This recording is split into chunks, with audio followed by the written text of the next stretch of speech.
Marco Bordega, Miss Harper. Rogue General Manager. So, your first live event was a success? Yes, it was. There was some chaos, however. Well, I will admit, things did get out of hand a little bit there, but I think I handled it well, and I think all around the night was a smashing success. Yes, you did. What is your take on Vic Volt? Vic Volt. Well, I think he did very well against the 3 Legionnaires inside the ring, and he really took the fight to him. However, I do got to question Beast's methods, so to speak. The way he stopped the match, and then he turned, and he laid Volt out on the mat and had him dragged to the back. We'll see what happens there, shall we? Well, what do you propose? I think with Vic Volt, for his next match, we need to put him to the test. One more time. Okay. Put a step up. By putting him against the rising star in the Rogue roster, Alejandro Alvarez III. Okay, then it's official. Vic Volt will go one-on-one with Alejandro Alvarez III. Now, I did have some concerns. Dante Gabriel and Blade Lawson, in my opinion, man, they had the most intense match of the night, and they really took the fight to each other. However, I think the issues were unresolved, being that the match ended the way it did. I agree. Okay, well then, how about this? We have the rematch, a grudge match between Dante Gabriel and Blade Lawson, where there will be no countouts and no disqualification. There will be a winner. Make it happen. Okay. Now that's settled. But I have one thing that is not settled. Okay. I put 2 warriors together to take out Cross. And the bumbling oafs, Ballistic and Leviathan, could not put their differences aside for one match, for one job. One purpose, and they could not achieve it. I handed them that match on a silver platter, and I agree they could not put their differences aside. at RomesCon, I will be putting Ballistic against Leviathan. It's not enough. Something else needs to happen. You know what we could do is we could have Ballistic and Leviathan in an LWS match. Explain. Oh, this.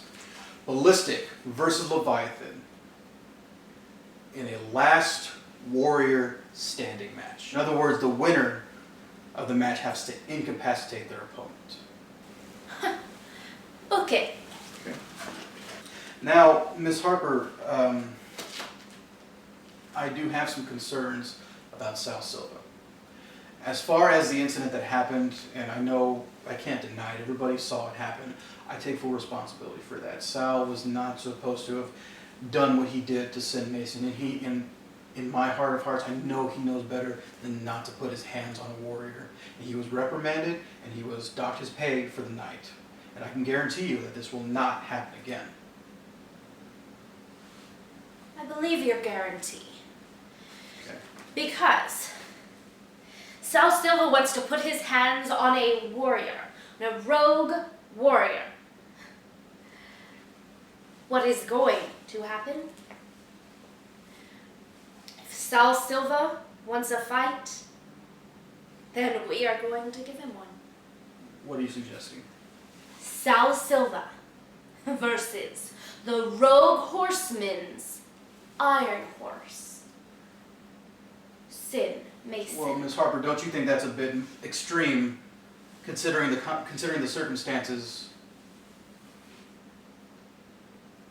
No. No, he chose that consequence when he decided to break the barrier between Rogue Announcer and Rogue Warrior. That is exactly what will happen. Write it down. Okay, Sal Silva versus Sin Mason. Now note this as well. Yes, ma'am? Rebel Edge is suspended from Rogue indefinitely.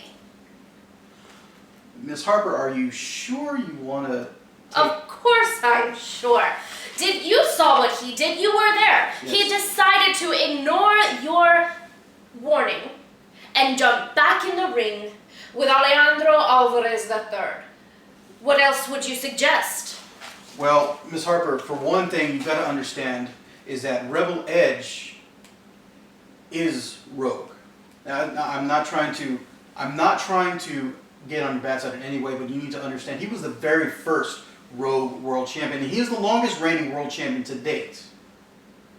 So, one thing is you have to understand the denominator is chaos. Chaos has been interfering in every single match that Rebel Edge has been in ever since he's lost the Rogue World Championship.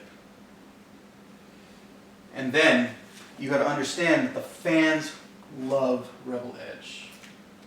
Okay, now I understand that may not exactly tickle your fancy, so to speak, but he is what's best for Rogue.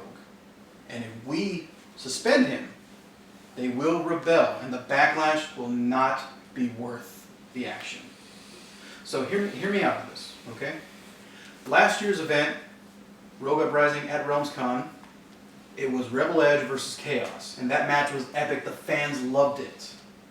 At the same time, you also have an in conclusion with Jason Cross at Beast, because that match went to a no contest. And then the fans were just chanting, let them fight, let them fight. So I say, if it's a fight that they want, I think that's what we should give them. So here's my proposal. Okay, we have Legion's Own, the team of Chaos and Beast, going up against Jason Cross, the enforcer, the Rogue Horseman, and Rebel Edge in the very first tag team match in Rogue history.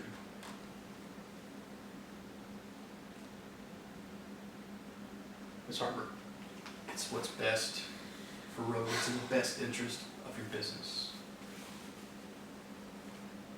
And I know what I'm doing. Okay, Bodega.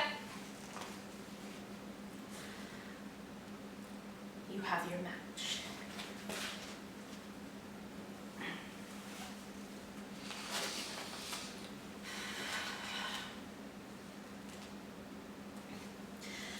As for our main event, Grayson does deserve this opportunity. I agree wholeheartedly. He has worked from the bottom and has climbed his way to the top, facing everything we have thrown at him. Yes, ma'am.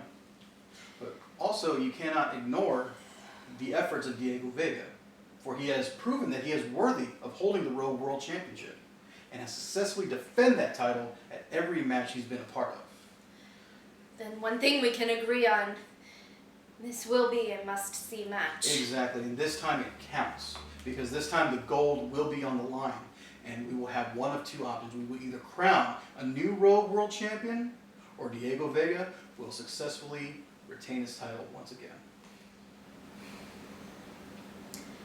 Rogue Uprising will be a night to remember.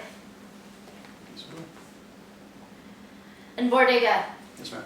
you will be joining myself and the Rogue roster at the press conference for RealmsCon, Friday, October 2nd.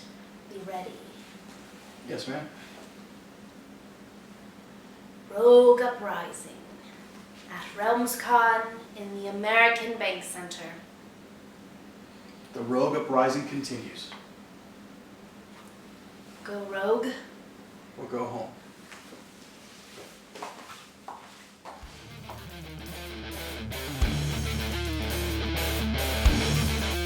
Ha ha ha!